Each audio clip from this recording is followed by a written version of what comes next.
क्या आपने कभी कल्पना की है कि हजारों साल पहले जब दुनिया अभी सभ्यता की दहलीज पर थी, हमारे पूर्वजों के पास ऐसे हथियार थे जो आज की परमाणु मिसाइलों को भी पीछे छोड़ दें? क्या हो अगर महाभारत का ब्रह्मास्त्र कोई मिथक नहीं बल्कि एक असली परमाणु विस्फोट जैसा हथियार था, जिसने पूरी सेनाओं को राख में बदल दिया और भूमि को सदियों तक बंजर बना दिया। कल्पना कीजिए, एक योद्धा मंत्र पढ़ता है और अचानक आकाश में एक चमकदार गोला फूटता है जो हिरोशिमा से भी ज्यादा भयानक विनाश लाता है। क्या नारायणास्त्र जैसा हथियार वाकई में एक स्मार्ट वेपन था जो दुश्मन की हर सांस पर नजर रखता था, और जितना विरोध उतना ही ज्यादा मौत की बारिश? सोचिए, अगर आप लड़ते हैं तो यह और मजबूत हो जाता है। क्या यह आज की आर्टिफिशियल इंटेलिजेंस वाली मिसाइलों का प्राचीन रूप था? और पाशुपतास्त्र, क्या शिव जी ने का यह अस्त्र इतना शक्तिशाली था कि यह न सिर्फ दुश्मनों को बल्कि पूरे ब्रह्मांड को ही निगल सकता था, जैसे एक ब्लैक होल? क्या हो अगर इन हथियारों के पीछे छिपा हो ऊर्जा का गुप्त विज्ञान, जहां ध्वनि की एक फ्रीक्वेंसी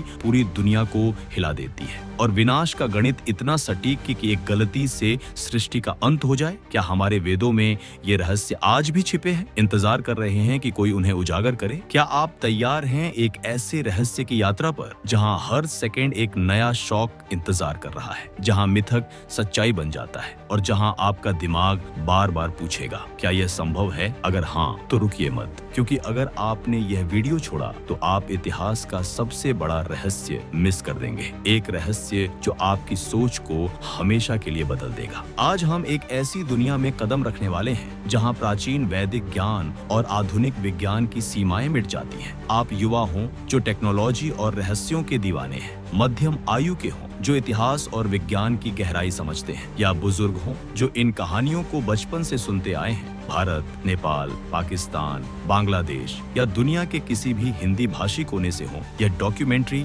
आपके लिए है। हम यहाँ सिर्फ मनोरंजन नहीं करेंगे, हम सत्य पर आधारित जानकारी देंगे जो वेदों, पुराणों, महाभारत और रामायण जैसे प्रमाणित ग्रंथों से ली गई है। कोई कल्पना नहीं, कोई झूठ नहीं, सिर्फ चौंकाने वाले तथ्य जो आपको हर पल बांधे रखेंगे। तो चलिए इस सफर की शुरुआत करते हैं जहां हर कड़ी एक दूसरे से इतनी मजबूती से जुड़ी है कि आप चाहकर भी रुक नहीं पाएंगे। सबसे पहले आइए उस काल को समझें जहां से ये रहस्य उभरते हैं, वैदिक काल। वैदिक सभ्यता जो लगभग 1500 ईसा पूर्व से 500 ईसा पूर्व तक फैली थी, दुनिया की सबसे प्राचीन और उन्नत सभ्यताओं में से एक है। 4 वेद, ऋग्वेद, यजुर्वेद, सामवेद और अथर्ववेद, इनमें न सिर्फ पूजा अर्चना के मंत्र हैं बल्कि विज्ञान के गहन रहस्य भी छिपे हैं। उदाहरण के लिए ऋग्वेद में मंडल 10 सूक्त 129 ब्रह्मांड की उत्पत्ति को ऊर्जा के रूप में वर्णित किया गया है। नासदासीन नौ सदासीत तदानी, अर्थात न कुछ था न कुछ नहीं था, सिर्फ ऊर्जा का एक असीम सागर। क्या आप जानते हैं कि यह आज की बिग बैंग थ्योरी से कितना मिलता जुलता है? वैदिक आर्ष जैसे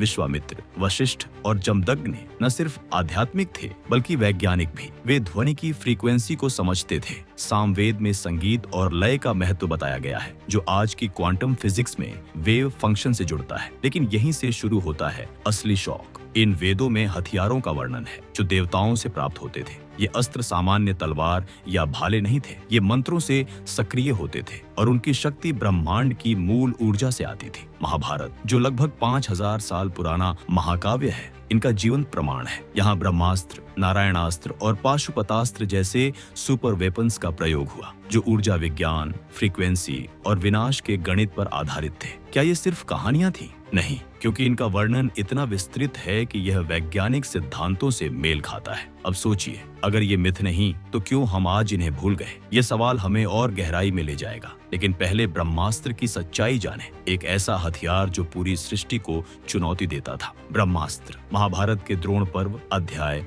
203 में इसका वर्णन है। यह ब्रह्मा जी द्वारा रचित अस्त्र है जो ब्रह्मांड की सारी शक्ति को एक छोटे से तीर में समाहित कर देता है। जब छोड़ा जाता है तो यह एक विशाल अग्निगोले के रूप में फूटता है जो सब कुछ भस्म कर देता है। कल्पना कीजिए, कुरुक्षेत्र के मैदान में अश्वत्थामा, द्रोणाचार्य का पुत्र, क्रोध में आकर इस अस्त्र को छोड़ता है। परिणाम हजारों योद्धाओं की मौत, भूमि पर विकिरण जैसा प्रभाव, बाल झड़ना, त्वचा का जलना और सालों तक कुछ न उगना।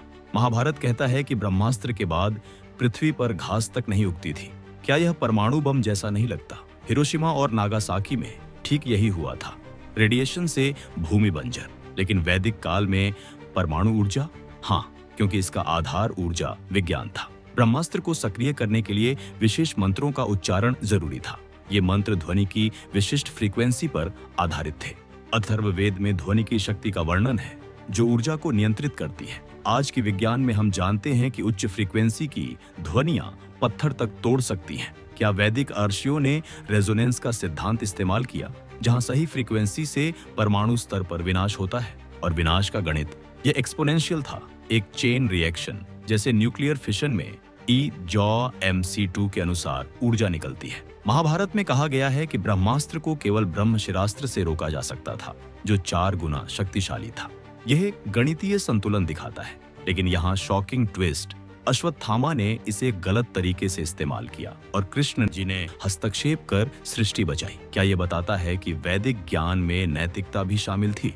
अब आते हैं नारायणास्त्र पर। नारायणास्त्र विष्णु जी का व्यक्तिगत अस्त्र, जो महाभारत के द्रोण पर्व में वर्णित है। यह लाखों छोटी छोटी मिसाइलों की वर्षा करता है और जितना दुश्मन विरोध करता है उतना ही यह शक्तिशाली हो जाता है। सोचिए, एक हथियार जो दुश्मन की ऊर्जा से ही मजबूत होता है। अश्वत्थामा ने इसे पांडवों पर छोड़ा और पूरा आकाश मिसाइलों से भर गया। लेकिन कृष्ण जी ने सलाह दी, समर्पण करो, लड़ो मत। क्यों? क्योंकि इसका विज्ञान फीडबैक लूप पर आधारित था। दुश्मन की प्रतिरोध ऊर्जा को यह अवशोषित कर अपनी शक्ति बढ़ाता था।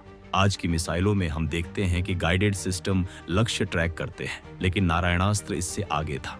यह एक तरह की आर्टिफिशियल इंटेलिजेंस जैसा था, जहां फ्रीक्वेंसी की तरंगें दुश्मन की गतिविधियों से सिंक्रोनाइज होती थीं। यजुर्वेद में मंत्रों को ऊर्जा के रूप में देखा गया है और उनकी फ्रीक्वेंसी ब्रह्मांड से जुड़ती है।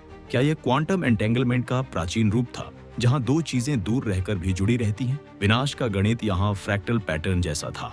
एक मिसाइल से लाखों निकलती, अनंत तक दोहराती।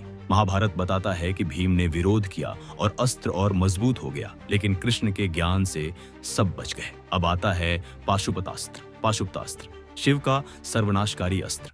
महाभारत के किरात पर्व अध्याय 39 में अर्जुन ने इसे प्राप्त किया। वर्णन है, ये 1000 आंखों, 1000 सिरों और 1000 भुजाओं वाला है, जो पूरी सृष्टि को भस्म कर सकता है। शिव ने किरात रूप में अर्जुन की परीक्षा ली और फिर यह अस्त्र दिया, लेकिन चेतावनी दी, इसे केवल अंतिम विकल्प के रूप में इस्तेमाल करो। कुरुक्षेत्र में अर्जुन ने इसे नहीं छोड़ा क्योंकि यह बहुत खतरनाक था, लेकिन पुराणों में त्रिपुरा दहन की कथा है। शिव ने पाशुपतास्त्र से 3 असुर शहरों को नष्ट किया जो आकाश में उड़ते थे। क्या यह लेजर वेपन जैसा था? इसका सक्रियण मंत्र से होता था, जो उच्च फ्रीक्वेंसी पैदा करता। शायद प्लाज्मा ऊर्जा जैसा, जहां सब कुछ वाष्पीकृत हो जाता। ऊर्जा विज्ञान में यह ब्लैक होल सिमुलेशन लगता है, जहां गुरुत्वाकर्षण विनाश का गणित रचता है। अब देखिए, ये 3 अस्त्र कैसे जुड़े हैं। ब्रह्मास्त्र, ब्रह्मा का सृजन; नारायणास्त्र, विष्णु का पालन; पाशुपतास्त्र, शिव का विनाश। त्रिमूर्ति का प्रतीक, और तीनों में ऊर्जा, फ्रीक्वेंसी और गणित साझा।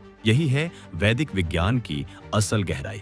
वैदिक विज्ञान जहां ऊर्जा, तेजस 5 तत्वों में से एक है। अथर्ववेद कांड 19 में ऊर्जा को नियंत्रित करने के मंत्र हैं। फ्रीक्वेंसी में गायत्री मंत्र की 24 सिलेबल्स ब्रेनवेव्स को प्रभावित करती हैं। विनाश का गणित, शुल्ब सूत्र, ज्यामिति, ट्रेजेक्टरी, नाद ब्रह्म, ध्वनि से सृष्टियों खो गए ये रहस्य। कलयुग में ज्ञान लुप्त हो गया, लेकिन आज हम इन्हें फिर से समझ सकते हैं। ये डॉक्यूमेंट्री आपको प्रेरित करती है हमारे पूर्वजों की बुद्धिमत्ता को पहचानने के लिए। और याद रखिए, हर सवाल का जवाब अगले में छिपा है। तो आपको ये वीडियो अच्छा लगा हो तो वीडियो को लाइक करो और चैनल को सब्सक्राइब करना मत भूलना। मिलते हैं अगले वीडियो में।